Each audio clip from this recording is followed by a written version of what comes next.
마가복음 13장 14절부터 37절까지의 말씀을 가지고 예수님의 경고 주의하라 깨어있으라 하는 제목으로 말씀을 나누도록 하겠습니다.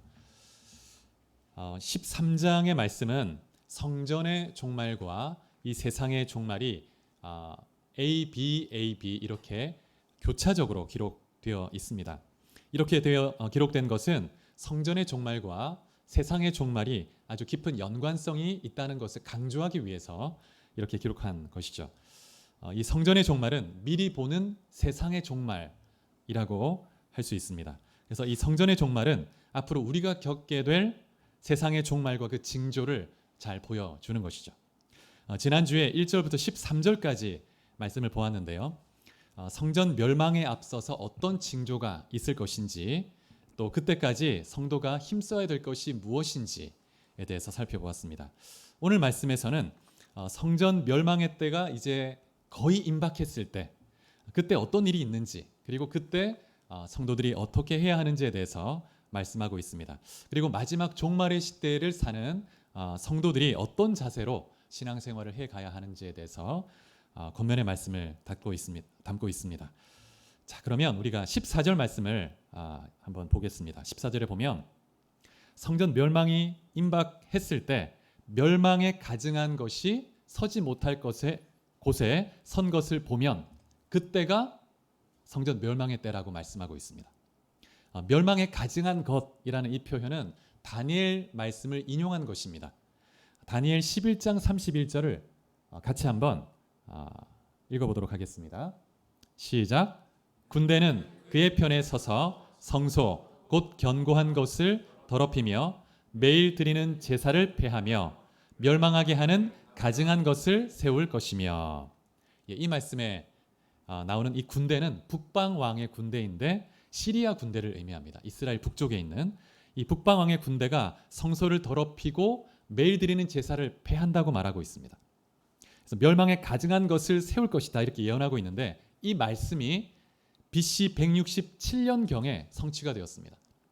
시리아 왕 안티오쿠스 4세라는 왕이 있습니다. 그 별명이 에피파네스라는 별명이 있는데, 이 에피파네스는 신의 현현이라는 뜻입니다. 그래서 그렇게 자신을 신격화한 그런 왕이었는데, 이 사람이 예루살렘을 점령하고 예루살렘의 성전에다가 제우스 신상을 세웠습니다. 그리고 돼지 피를 번제단에 뿌리고, 그리고 돼지를 희생제물로 태워서 바쳤습니다. 그래서 이 성전을 완전히 더럽힌 거예요. 그래서 한동안 유대인들이 성전에 들어가지 않으려고 할 정도로 이 성전을 완전히 더럽혀 버렸습니다. 그래서 이후 2년 동안 하나님께 드리는 제사가 중단이 되고 제사를 전혀 못 드리고 시리아의 지배를 받게 되었죠. 그러다가 2년이 지나서 BC 165년경에 유다의 마카비라는 인물이 일어나서 이제 혁명을 일으킵니다. 반란을 일으키죠. 그래서 로마를 이 시리아를 몰아냅니다. 그래서 성전을 다시 정결하게 하고 하나님께 봉헌을 하게 되는데, 이것을 기념하는 절기가 수전절입니다. 수전절. 근데 이제 구약 성경에는, 모세오경에는 이 수전절이 나와 있지 않습니다. 이 신구약 중간 시기에 일어났던 일이기 때문에. 그런데 요한복음 10장에 보면 22절에 이 수전절이 언급되고 있습니다. 그래서 이 안티오쿠스 4세가 성전을 더럽힌 이 사건은 이후에 성전이 부정하게 되는 일들의 원형이 됩니다. 그리고 종말의 때에 적그리스도의 원형이 되기도 하는 것이죠. 그래서 예수님께서 멸망에 가증한 것이 서지 못할 것에 선 것을 보거든이라고 이 말씀하고 있는데, 이 말은 뭐냐면 안티오쿠스 4세가 성전을 더럽힌 것과 같은 일이 다시 일어나게 될 것을 너희가 보거든, 이런 뜻입니다. 근데 예수님의 이 말씀이 로마에 의해서 성취가 되었죠. 로마가 예루살렘을 포위하고 예루살렘을 무너뜨리고 성전을 무너뜨렸습니다. 누가복음에서는 이렇게 말씀합니다. 누가복음 21장 20절 21절 말씀을 같이 한번 읽어보도록 하겠습니다. 시작. 너희가 예루살렘이 군대들에게 에워싸이는 것을 보거든 그 멸망이 가까운 줄을 알라. 그때에 유대에 있는 자들은 산으로 도망할 것이며 성내에 있는 자들은 나갈 것이며 촌에 있는 자들은 그리로 들어가지 말지어다. 이 말씀에 보면 마가복음에서는 멸망에 가증한 것이 거룩한 곳에 선 것을 보거든이라고 했는데 누가복음에서는 예루살렘이 군대들에게 에워싸이는 것을 보면 도망해라 이렇게 말씀하고 있습니다. 14절 후반절에 보면 그때 유대에 있는 자들은 산으로 도망할지어다 이렇게 말하고 있습니다. 이 말은 위기를 피하라는 것이죠. 주님이 미리 알려주고 계십니다. 주의 백성들이 이 위기, 이 환난을 피해서 그 환난을 면할 수 있도록 1차 유대와 로마 전쟁이 66년에 있었습니다. 6월 달에 이제 일어나기 시작했는데 그래서 3년 반 동안 이 전쟁이 진행이 됩니다. 당시에 제사장들의 지명권이 이 이스라엘 사람에게 있는 게 아니고 로마 권력자에게 있었습니다. 로마 권력자가 대제사장을 임명하는 거예요. 그래서 대제사장은 친로마인이 세워졌습니다. 그래서 이들의 부패가 점점 심해지게 되니까 유대인들의 불만이 점점 커져가죠. 그리고 이 부가 점점 성전에 계속 쌓여져 가는데 백성들은 가난했습니다.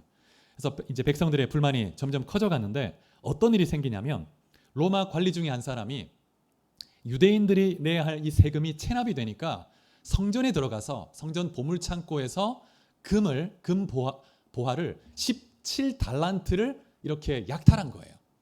여러분 1달란트가 신약 시대에 1달란트가 한 20kg 정도 됩니다.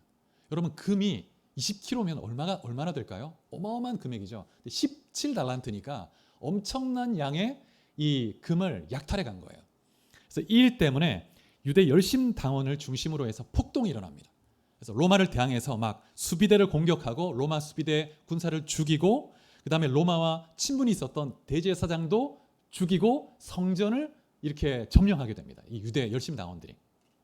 그래서 이로 인해서 당시 시리아에 있었던 로마 군단이 있는데 이 군단장 갈루스라는 인물이 있습니다. 이 갈루스가 군단을 이끌고 이 예루살렘으로 진격해서 점령하려고 했는데 실패를 또 한 거예요.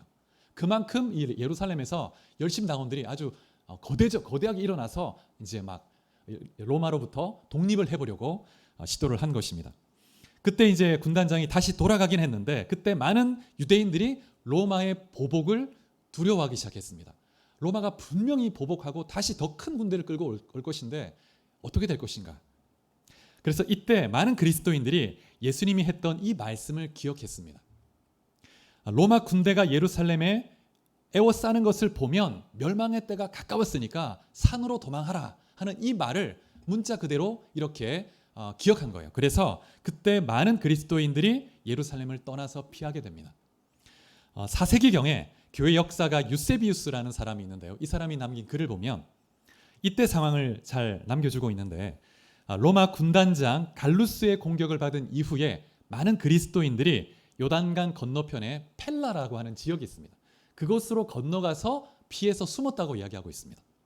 그래서 많은 그리스도인들이 이제 그 학살에서 이제 살아남을 수가 있었고 3년 반 후에 엄청난 환란을 피할 수가 있었습니다. 반면에 유대인들은 예루살렘에 남아 있다가 많은 사람이 이제 죽게 되죠. 그리고 마지막까지 그 사해 쪽에 있는 그 마사다라고 하고 있는 그 고지대 있죠. 거기에 요새인데 거기에 가서 끝까지 항전하다가 다 이제 몰살을 하게 됩니다. 네, 여러분, 이러한 환란과 핍박이 마지막 때에도 있게 된다는 거예요. 오늘 본문 15절에 보면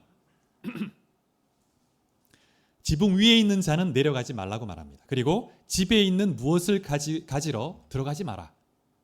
그리고 밭에 있는 사람은 겉옷을 가지러 뒤로 돌이키지 말라 이렇게 말하고 있습니다. 당시 팔레스타인 집은 지붕이 평평한 그런 집이었습니다.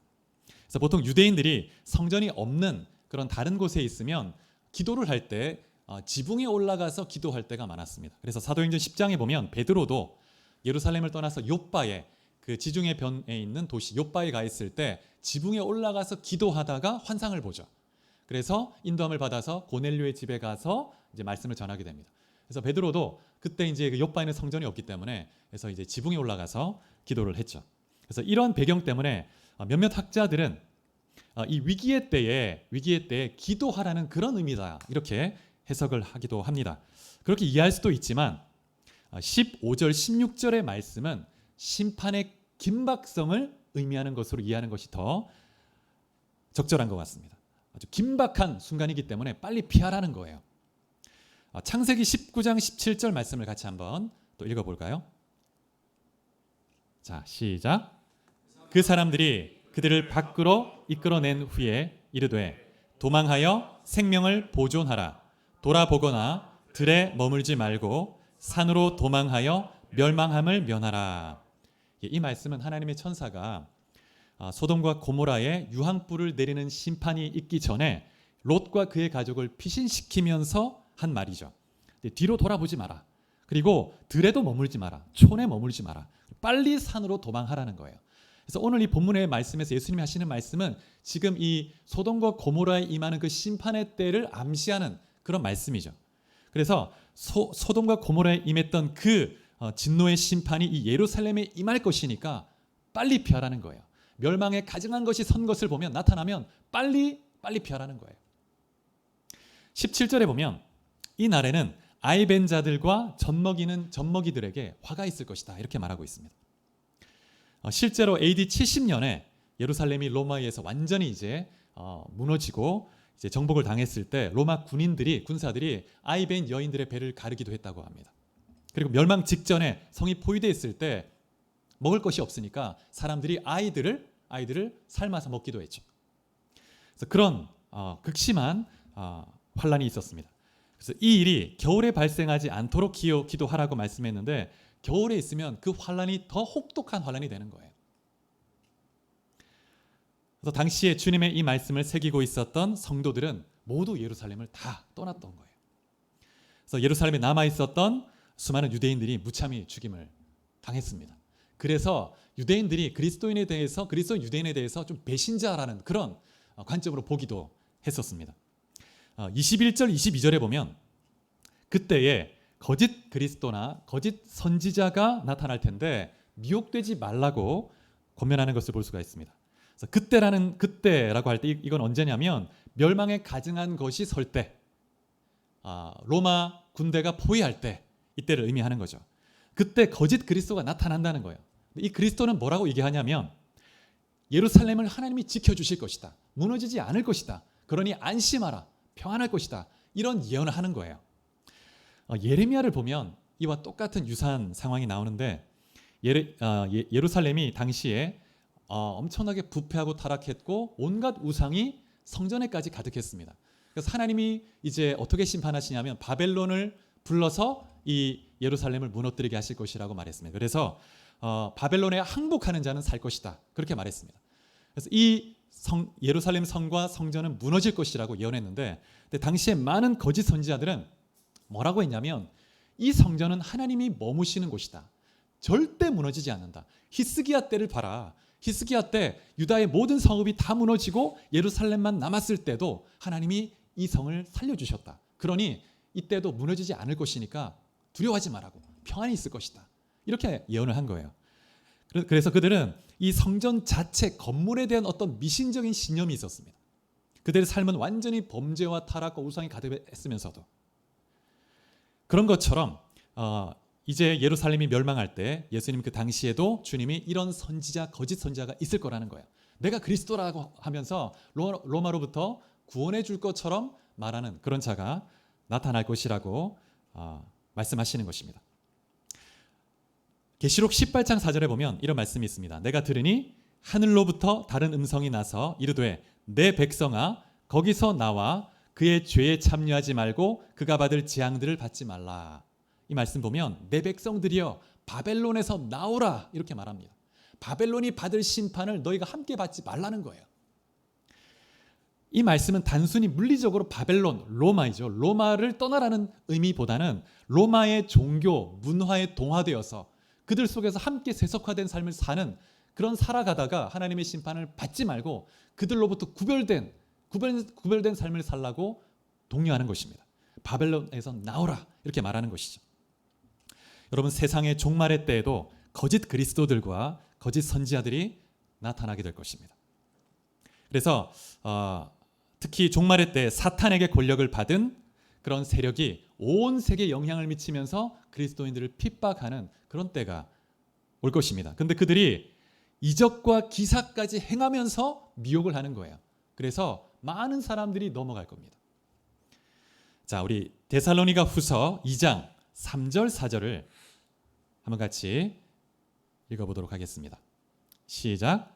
누가 어떻게 하여도 너희가 미혹되지 말라. 먼저 배교하는 일이 있고 저 불법의 사람 곧 멸망의 아들이 나타나기 전에는 그 날이 이르지 아니하리니 그는 대적하는 자라 신이라고 불리는 모든 것과 숭배함을 받는 것에 대항하여 그 위에 자기를 높이고 하나님의 성전에 앉아 자기를 하나님이라고 내세우느니라.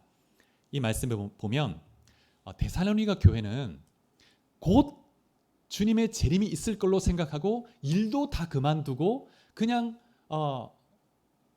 다 일을 제쳐두고 자기 그냥 신앙만 한다면서 이렇게 나태하게 생활하는 사람들이 있었던 거예요. 그래서 바울이 아직 주님의 재림의 때가 되려면 있어야 할 일이 있는데 그 전에 주님이 오시기 전에 불법의 사람, 멸망의 아들이 먼저 나타날 거라고 말하고 있는 것입니다. 그가 자신을 신격화하고 모든 신 위에 자신을 높여서 숭배하게 할 것이다. 그런 자가 나타날 것이라고 하는 거예요. 근데 지금 잠시 그 자가 나타나지 못하도록 막는 자가 있다는 거예요. 그래서 그런 자가 나타날 것을 예언하고 있습니다. 데살로니가 후서 2장 9절 10절 말씀도 한번 이어서 읽어보겠습니다. 자, 시작. 악한 자의 나타남은 사탄의 활동을 따라 모든 능력과 표적과 거짓 기적과 불의의 모든 속임으로 멸망하는 자들에게 있으리니 이는 그들이 진리의 사랑을 받지 아니하여 구원함을 받지 못함이라. 이 말씀에 보면 사탄의 능력으로 힘을 입어서 활동하면서 거짓 기적과 이사를 통해서 멸망하는 자들을 미혹한다는 거예요. 근데 미혹되는 사람은 멸망하는 자들이 미혹되는 것입니다. 그래서 하나님께서 이런 미혹을 허락하시는 것은 불의를 행하고 우상을 숭배하며 하나님 섬기지 않는 자들이 혹은 가짜 그리스도인들이 하나님의 진노를 받게 하시기 위해서 이런 미혹을 허락하신다는 거예요. 그래서 이 불법의 사람의 정체가 요한계시록 13장에 나와 있죠. 요한계시록 13장 4절 5절 말씀을 또 한번 읽어보겠습니다. 자, 시작.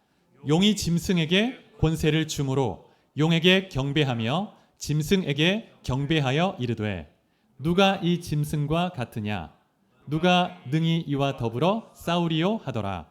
또 짐승이 과장되고 신성 모독을 말하는 입을 받고 또 42달 동안 일할 권세를 받으니라. 예, 이 말씀 보면 용이 마지막 때 용이 자신이 권력을 누군가에게 주는 거예요. 그래서 자기가 권력을 용에게 받아서 온 열방을 통치하는 겁니다. 그래서 그리스도인들을 핍박하는데 이 용에게 권세를 받은 이 권력자의 특징이 뭐냐면 자신을 신격화하고 우상화한다는 거예요. 모든 신 위에 자신을 신처럼 높입니다. 그리고 기독교를 조직적으로 핍박하는 것입니다. 여러분, 그러한 나라들이 지금 몇몇 나라들이 있죠. 우리 주변에도 있죠.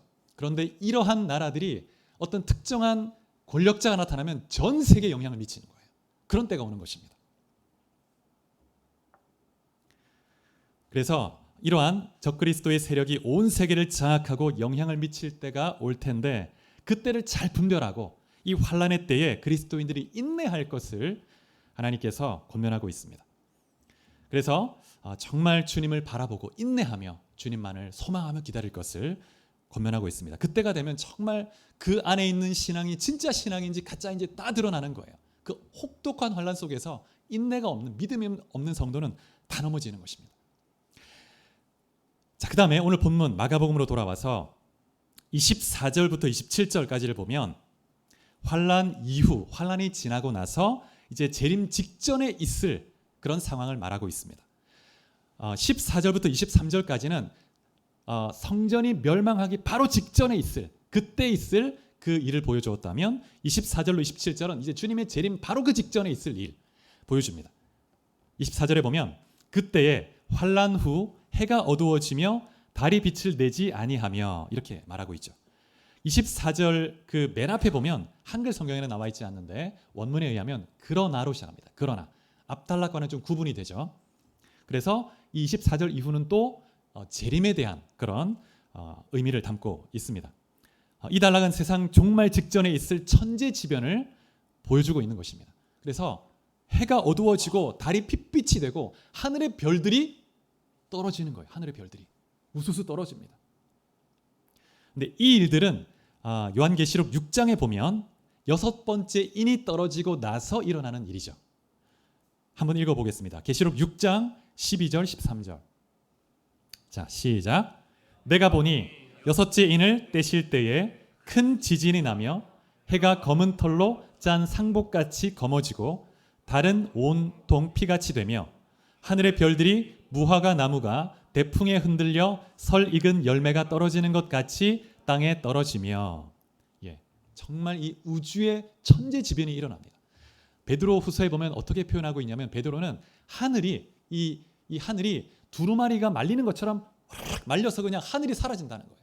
그러면서 별들이 떨어지고 어마어마한 전지구적 우주적 지변이, 그 천재지변이 일어나는 것입니다. 그리고 26절에 보면 그때에 인자가 구름을 타고 큰 권능과 영광으로 올 것을 사람들이 볼 것이다, 이렇게 말씀하고 있습니다. 27절에 보면 그때 천사들이 주님의 택한 자녀들을 사방에서 모을 것이라고 말합니다. 주님의 백성들을 사방에서 모으는 거예요. 택한 받은 자녀들.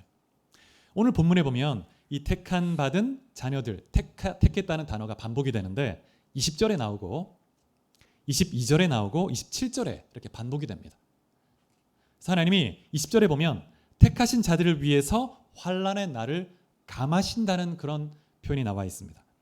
이 환난의 수를 감축하셔서 하나님의 백성들도 같은 그 하늘 아래에 있기 때문에, 그 권력의 지배 아래, 영향 아래 있기 때문에 고난을 당하겠죠. 그런데 하나님은 그 백성들이 그 환난의 이 세상 사람들과 함께 고통을 느끼기를 원치 않으세요.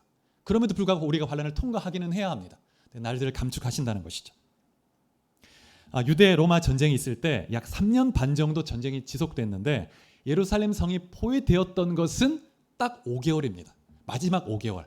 5개월 동안 완전히 딱 포위돼 가지고 음식이 없어서 정말 아이를 삶아 먹고 혹독한 그런 고난을 당해야 됐죠. 그리고 그 시기도 겨울이 아니었고 4월부터 9월까지였습니다. 하나님이 그 백성들에게 긍휼을 베푸신 거죠.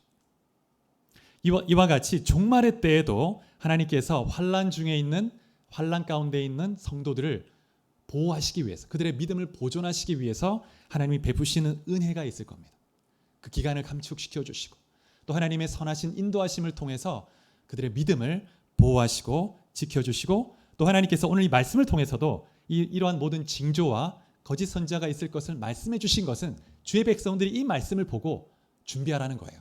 분별하라는 것입니다. 그래서 너희는 넘어지지 말고 환난을 인내함으로 잘 통과해서 천국까지 가라고 주님이 미리 말씀해 주시는 것이죠. 그래서 결국 하나님께서 택한 자들을 온 열방 끝에서 다 천사를 통해서 모으실 것을 말씀하고 있습니다. 여러분, 하나님이 여러분 한 분 한 분을 그리스도 안에서 택하신 줄 믿습니다.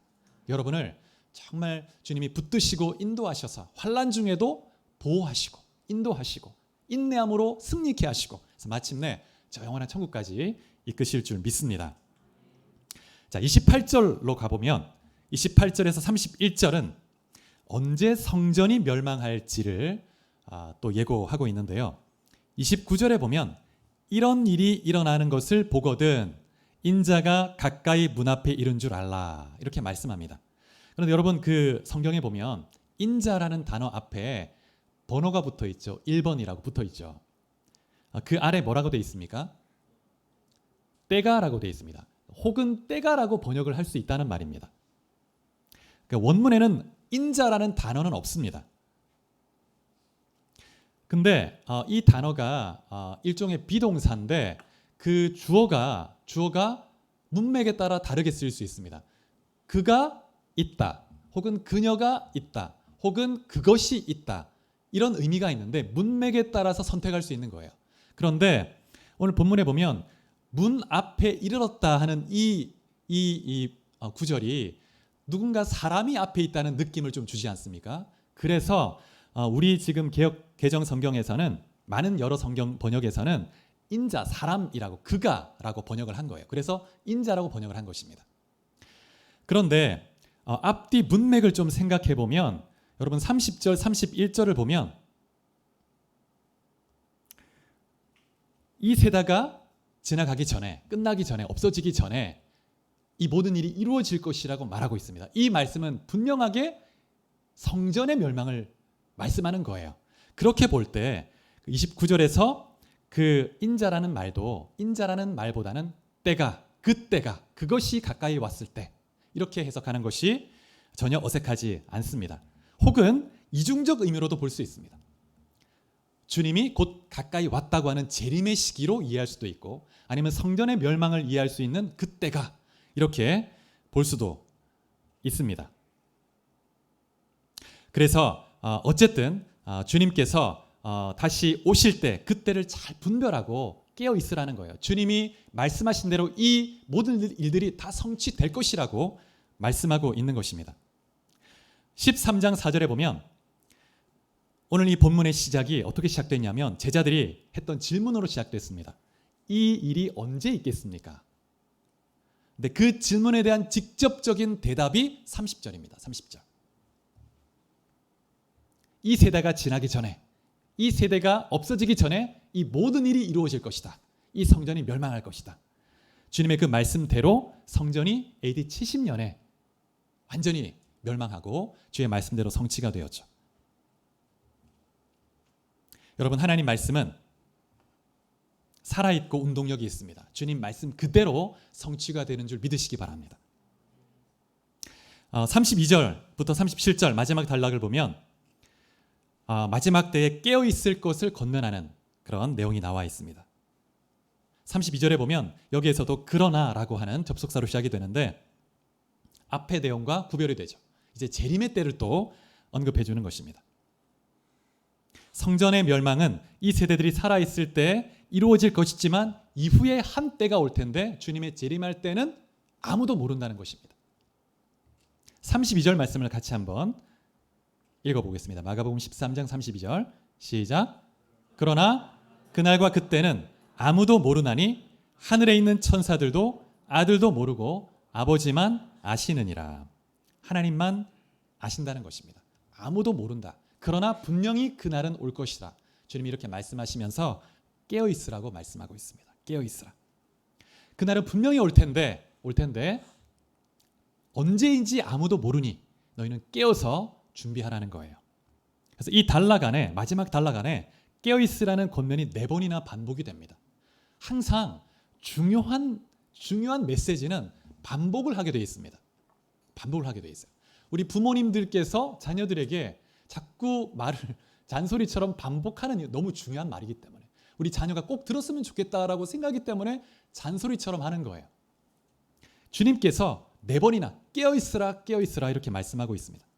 여러분, 깨어있다는 것이 어떤 의미인지 오늘 본문의 한 비유로 주님이 설명하시는데 한 사람이 집을 떠나서 타국을 갔습니다. 그러면서 종들에게 권한을 주고 일을 하도록 했습니다. 그리고 문지기에게 깨어있으라고 딱 권면했습니다. 내가 언제 올지 모르니까 잘 깨어있으라는 거예요. 늦게 올지 일찍 올지 언제 올지 모른다. 그래서 내가 문을 두드리면 곧 문을 열어달라고 이렇게 말을 한 것입니다. 그래서 이 비유의 초점은 문지기에게 맞춰져 있죠. 주인이 언제 올지 모르기 때문에 늘 깨어서 그 문 앞에서 딱 듣고 있어야 돼요. 똑똑 소리 들으면 바로 가서 열어줘야 됩니다. 여러분, 우리가 주님의 오실 날이 언제인지 모르지만 주님이 우리에게 미리 말씀해 주신 여러 징조가 있습니다. 그리고 정말 마지막 환란의 때가 있을 때 어떤 일이 있을지 주님이 미리 미혹되지 말 것을 말해 주셨기 때문에 우리는 그때가 되면 주님이 오실 때가 가까이 왔구나. 이제 주님이 지금 문을 두드리기 시작하시는구나. 깨닫고 더욱더 깨어서 기도하고 믿음을 세우고 함께 독려하며 나가야 합니다. 또 인내해야 합니다.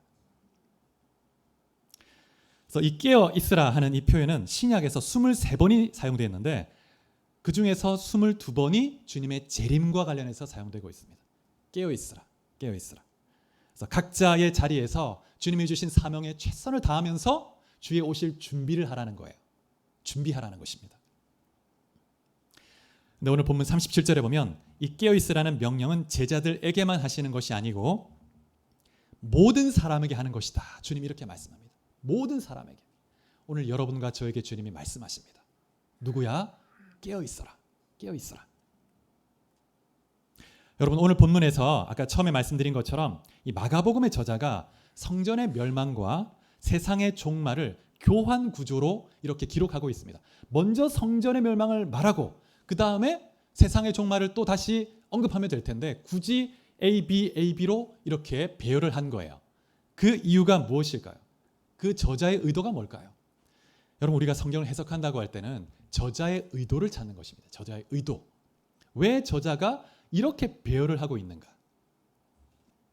여러분, 성전의 멸망은 AD 70년에 문자 그대로 성취됐습니다. 주님 말씀 그대로 성취됐고 주의 백성들은 그 자리를 피해서 살아남았죠. 그래서 이 A, B, A, B 중에 A는 성취가 된 거예요. A가 성취된 것을 보면 B도 반드시 성취가 되겠구나. 그래서 이 세상의 종말도 분명히 있겠구나, 오겠구나 라는 것을 더 확증해 주는 것입니다. 그래서 우리는 이 본문을 볼 때 성전도 분명히 멸망했지, 그처럼 이 세상의 멸망도 분명히 올 것이다. 그래서 그걸 기억하고 경각심을 갖고 주님을 기다려야 하는 것이죠. 그래서 여러분, 마가복음 13장에 보면 우리가 귀를 기울여야 하는 키워드가 하나 있는데 주의하라 하는 것입니다. 주의하라. 오늘 본문에서 4번이 사용됩니다. 13장에서 주의하라. 첫 번째는 5절에 나와 있습니다. 5절. 거짓 그리스도에게 미혹되지 않도록 주의하라 이렇게 말합니다. 거짓 그리스도. 거짓된 미혹에 넘어가지 않도록 늘 여러분 진리의 말씀을 딱 붙들도록 주의해야 합니다. 주의를 딱 집중해서 말씀을 딱 붙들어야 돼요. 두 번째 9절에 나오는데요. 9절에서는 조심하라 하는 표현으로 되어 있는데 주의하라는 말과 똑같은 말입니다. 그래서 권력자에게 넘겨질 수 있고 가족들에게서 배신을 당하고 죽음에 넘겨지기도 할 것이다. 그렇게 말하고 있습니다. 그런데 그러한 때에 두려워하지 말고 권력자 앞에 섰을 때 염려하지 말라는 거예요. 성령께서 너에게 할 말을 주실 것이다. 이렇게 말하고 있습니다. 그래서 그러한 환난과 핍박이 있을 때 두려워하지 말고 염려하지 말고 너에게 주어진 사명, 복음 전파의 사명에 최선을 다할 것을 주의하라. 이렇게 말씀하시는 것입니다. 그리고 인내하라고 말씀하는 거죠. 그 다음에 세 번째 주의하라는 단어는 23절에 나와 있습니다. 23절. 삼가라 하는 단어로 되어 있는데 똑같은 단어입니다. 주의하라. 삼가하라. 바로 앞절에 있는 22절에 보면 거짓 그리스도들, 거짓 선지자들이 이적과 기사를 행해서 택한 자들도 미혹할 것이다 말하고 있습니다. 이 거짓 그리스도, 이 거짓 선지자는 마지막 환난 때 그리스도인들을 핍박하고 전 세계적 영향을 행사하는 그런 자신을 신격화하는 그런 세력들을 말합니다. 그들을 주의하라는 거예요. 그래서 분별하고 믿음을 가지고 서라는 것입니다. 그리고 네 번째 주의하라는 33절에 나와 있습니다. 주의하라. 그리고 뒤에 이어지는 구절을 보면 깨어 있으라라고 있는데 여러분도 각주가 붙어 있죠. 깨어 기도하라라고 번역되어 있습니다. 여러 다른 번역 사본에서는 깨어 기도하라고 된 사본도 있다는 거예요. 그래서 주님의 재림하실 때가 언제인지 알 수 없으니까 너희들은 늘 깨어서 기도하며 준비하라 이런 말입니다. 그래서 이 마가복음 13장을 통해서 이 네 가지 거짓 그리스도, 거짓 선지자를 조심하고 말씀을 딱 붙들어라. 두 번째, 핍박이 와도 두려워하지 말고 염려하지 말고 너의 주어진 사명, 복음 전파를 최선을 다해서 하라. 그래서 권력자 앞에 설 때조차도 복음 증거의 기회로 삼으라. 그 다음에 마지막 때 적그리스도의 세력, 온 열방에 영향을 미치며 그리스도인들을 핍박할 그 세력에 대해서 분별하고 조심하고 동화되지 말고 넘어가지 말라는 거예요. 지난주에 말씀드린 것처럼 진짜 이 마귀는 할 수만 있으면 진짜 홀로그램을 통해서라도 주님의 재림을 막 만들어내가지고 사람들을 확 막 끌어가려고 할 수도 있습니다. 그러니 정말 분별하고 서 있지 않으면 넘어질 수 있다는 거죠. 그 다음에 주님이 오실 그날 언제 할지 모르니까 딱 깨어서 준비하고 있어라. 기도하며 준비해라. 이렇게 말하고 있습니다. 여러분 한번 내 자신 한번 돌아보십시오. 나는 깨어있는 사람인가? 깨어있는가? 아니면 지금 자고 있는 건 아닌가? 영적으로. 여러분 깨어있다는 것은 마지막이 있다는 것을 인식하며 사는 것을 의미합니다. 마지막이 분명히 있습니다. 우리의 인생의 종말이 있습니다. 세상의 종말이 있는 것처럼 내 개인적 종말도 있어요. 죽음의 순간 누구나가 맞게 될 겁니다. 근데 언제 올지 모르죠. 순서가 따로 없습니다. 우리 개인의 종말은. 갑자기 찾아올 수도 있고 생각보다 길어질 수도 있고.